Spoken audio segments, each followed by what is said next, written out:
Everyone, welcome to my channel simplify with Aditi Roya. आज की video में हम डिस्कस करेंगे ज्योग्राफी के चैप्टर 1 रिसोर्सेज एंड डेवलपमेंट के पार्ट 2। इस वीडियो में हम डिस्कस करेंगे कि लैंड रिसोर्सेज क्या हैं, देन लैंड के क्या पॉसिबल यूटिलाइजेशन हो सकती है या फिर लैंड के क्या क्या पॉसिबल यूजेस हो सकते हैं। देन वी विल डिस्कस कि इंडिया में लैंड यूज पैटर्न क्या है या फिर इंडिया में लैंड को कैसे यूज किया जाता है, the factors on which the land use pattern depends, and then finally we will discuss कि land degradation क्या है, कैसे होती है और land को कैसे conserve किया जा सकता है। So let us get started with the video. So let us start.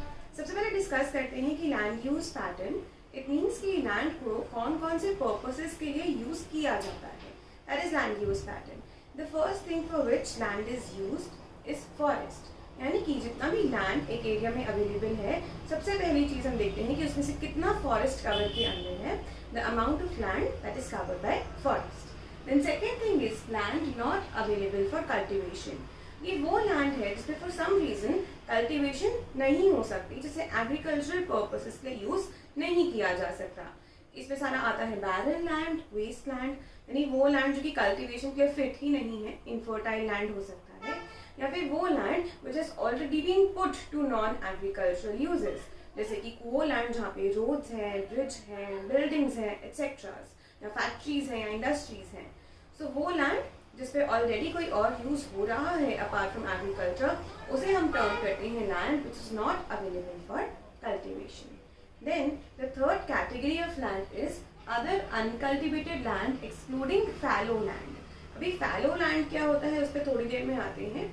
ये समझिए कि अदर अनकल्टिवेटेड लैंड यानी कि वो इसके अपार्ट वो लैंड जिसपे कल्टीवेशन नहीं हो पा रही है। अभी वो लैंड हो सकता है जहाँ पे जो ग्रेजिंग लैंड है, या जहाँ बड़े बड़े पैस्चर्स हैं, या फिर वो लैंड जहाँ पे एग्रीकल्चर तो नहीं हो रहा है बट कुछ मिसलेनियस ट्रीज प्लांट्स उन्हें ग्रो किया जा रहा है या ऑटोमेटिकली वो ग्रो हो रहे हैं, उसे हम कह सकते हैं other uncultivated land. Now what is fallow land?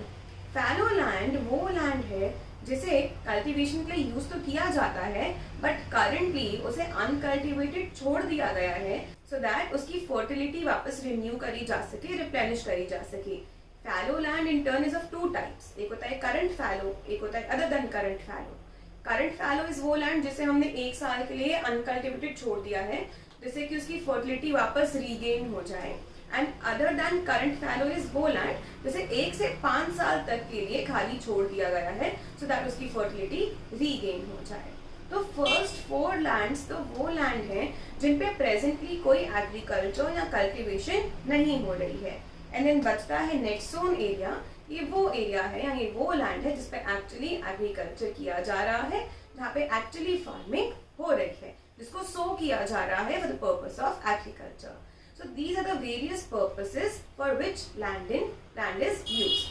अब हम डिस्कस करेंगे कि इंडिया में कितने लैंड रिसोर्सेज हैं या कैसे लैंड रिसोर्सेज हैं और इंडिया में उस लैंड को किस तरीके से यूज किया जाता है। So now let us discuss कि इंडिया में क्या लैंड रिसोर्स अवेलेबल है एंड इन इंडिया में लैंड रिसोर्स का यूटिलाइजेशन किन फैक्टर्स पे डिपेंड करता है। इंडिया में जितना भी लैंड अवेलेबल है हम उसको फिजिकल फीचर्स के बेसिस पे 3 कैटेगरीज में डिस्ट्रीब्यूट कर सकते हैं। जैसे इंडिया में जितना भी लैंड अवेलेबल है 43% of the land comes under plains, 30% mountains and 27% plateaus. अब plains, mountains and plateaus all 3 categories of lands are equally important क्योंकि ये तीनों के तीनों हमारी इकोनॉमी में कोई ना कोई पर्टिकुलर एस्पेक्ट में कॉन्ट्रीब्यूट करते हैं। जैसे कि प्लेन्स वाले जो एरियाज हैं वो एग्रीकल्चर के लिए, इंडस्ट्रियल डेवलपमेंट के लिए आइडियल माने जाते हैं। एंड माउंटेनियस एरिया जो है वो ये इंश्योर करता है कि इंडिया में जो रिवर्स हैं उनमें पेरिनियल फ्लो ऑफ वाटर बना रहे। ऑल्सो माउंटेन जो है वो हमारी टूरिज्म इंडस्ट्री को बहुत बूस्ट करते हैं। काफ़ी टूरिज्म इंडिया में माउंटेनियस एरियाज में होता है which brings in a lot of foreign exchange as well. Then जितना भी प्लेट्यू एरिया है, प्लेट्यू एरिया माइनिंग के एस्पेक्ट से बहुत इंपॉर्टेंट है because these plateaus they are a store house of mineral wealth. बहुत मिनरल्स इन प्लेट्यू एरियाज में मिल जाते हैं। सो इंडिया की काफ़ी माइनिंग एक्टिविटीज़ इन प्लेट्यू एरियाज में ही कॉन्सेंट्रेटेड होती हैं। अब हमारा जितना भी लैंड अवेलेबल है उसको कौन से पर्पस पे यूज़ किया जाए ये कैसे डिसाइड करें। जैसे कि अगर एक पर्टिकुलर पीस ऑफ लैंड आपको दे दिया जाए तो उस लैंड के लिए आइडियली क्या सूटेबल होगा वो कैसे डिसाइड किया जाता है। सो हम कहते हैं कि लैंड यूज पैटर्न दो टाइप के फैक्टर्स पे डिपेंड करता है। एक है फिजिकल फैक्टर्स और दूसरे हैं ह्यूमन फैक्टर्स। फिजिकल फैक्टर्स वो फैक्टर्स हैं जैसे कि टोपोग्राफी, क्लाइमेट या सॉइल टाइप।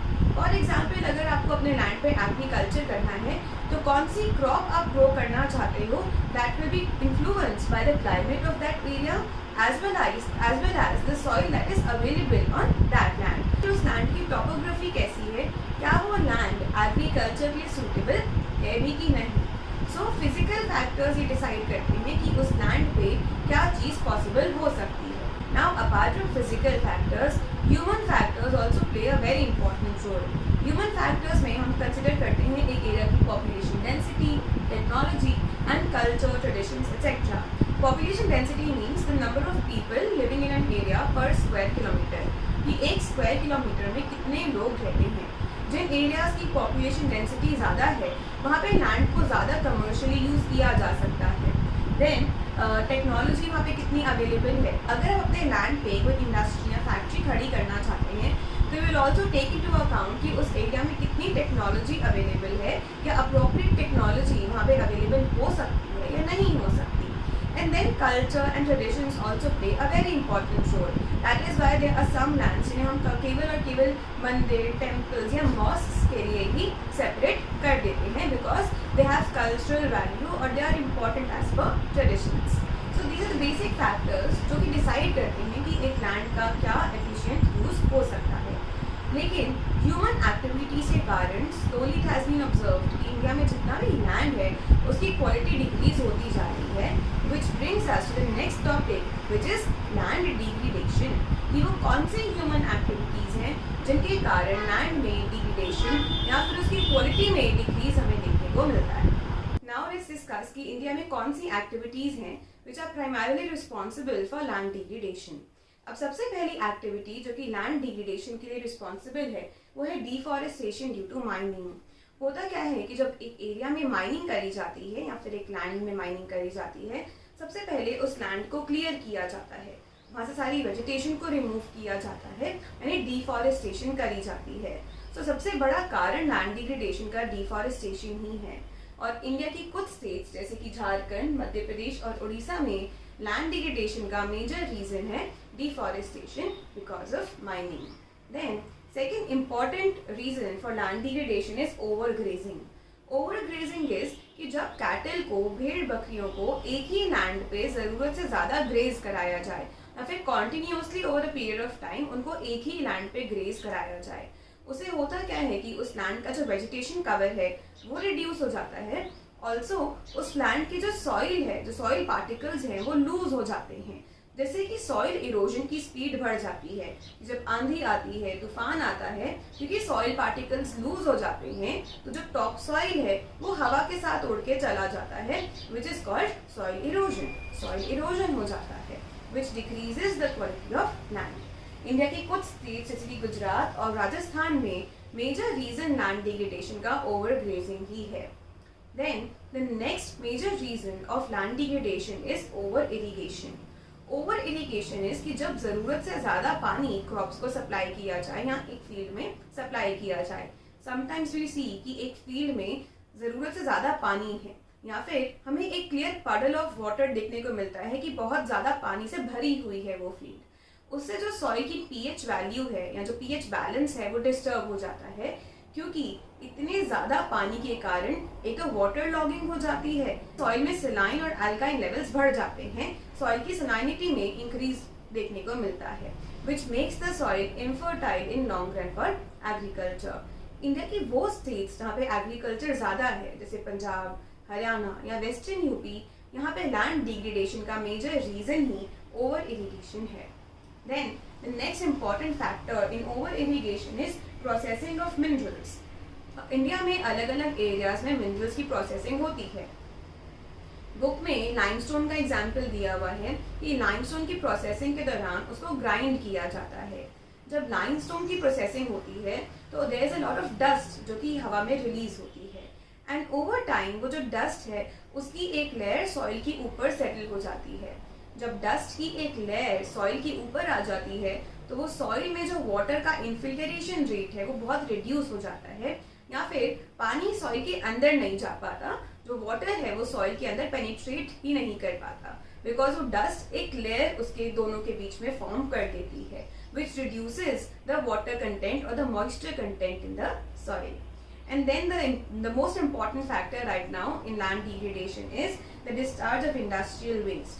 बहुत सारी इंडस्ट्रीज अपने केमिकल वेस्ट को डायरेक्टली लैंड में डिस्चार्ज कर देते हैं एज लैंडफिल्स, एंड अल्टीमेटली वो लैंड ओवर टाइम डिग्रेड होता जाता है। Because of all these factors we see कि इंडिया में जो लैंड है वो काफ़ी हद तक डिग्रेड हो चुका है, या फिर उसकी क्वालिटी में काफ़ी डिक्रीज आ चुका है।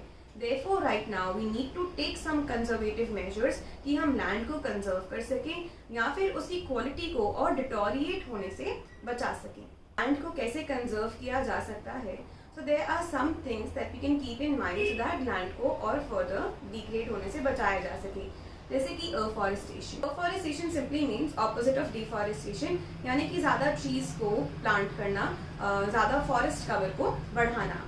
Then management of grazing land. ये जो ग्रेजिंग लैंड है अगर उसको मैनेज किया जाए, उसकी प्रॉपर मैनेजमेंट हो जिससे हम ओवर ग्रेजिंग को अवॉइड कर सकें, तो भी हम लैंड को कंजर्व कर सकते हैं। Next is planting of shelter belts. Shelter belts में क्या होता है कि हम एक फील्ड के चारों तरफ एक ट्रीज की रो को प्लांट कर देते हैं कि अगर तेज हवा चली भी तो जो ट्रीज हैं उस हवा के फोर्स को काउंटर कर सकें और वो हवा के कारण जो कि लूज सॉइल है वो ब्लो होके ना चला जाए। तो शेल्टर बेल्ट्स विंड इरोजन या फिर विंड के द्वारा किए गए इरोजन को प्रिवेंट करने में एक बहुत इंपॉर्टेंट रोल प्ले करती हैं। देन ग्रोइंग थॉर्नी बुशेस, वो एरियाज जहाँ पे हमें पता है कि सॉइल लूज है या सैंड ड्यून्स को स्टेबलाइज करना जरूरी है, वहाँ पे अगर हम थॉर्नी बुशेस को ग्रो करें तो थॉर्नी बुशेस की जो रूट्स हैं they will hold the soil together और वो सैंड ड्यून्स को स्टेबलाइज करने में या फिर विंड के फोर्स को काउंटर करने में बहुत इंपॉर्टेंट रोल प्ले कर सकेंगे। The next is control on mining activities, कि अगर हम अपनी माइनिंग एक्टिविटीज को रेगुलेट कर सकें, कंट्रोल कर सकें इन सच अ वे कि उस एरिया का जो लैंड है उस पर डिग्रेडेशन ना हो, तो भी हम लैंड को कंजर्व कर सकते हैं। And then next is proper discharge of industrial waste. ये इंश्योर किया जा सके कि जब भी इंडस्ट्रियल वेस्ट को कहीं डिस्पोज ऑफ किया जा रहा है उसको पहले केमिकली ट्रीट किया जा सके, सो दैट उसका जितना भी टॉक्सिक मटेरियल है, टॉक्सिक सब्सटेंसेस हैं, उनको रिमूव किया जा सके एंड देन उसको फिर डिस्चार्ज करें, तो भी हम लैंड को डिग्रेड होने से बचा सकते हैं या फिर लैंड को कंजर्व कर सकते हैं। So that was it for this video. Next video में हम डिस्कस करेंगे सॉइल रिसोर्स के बारे में और वेरियस सॉइल टाइप्स के बारे में, and then we'll also discuss कि सॉइल को कैसे कंजर्व किया जा सकता है। If you like this video, please give it a big thumbs up. If you want a complete playlist of this chapter, then please click here. And if you haven't subscribed to my channel yet, please click here.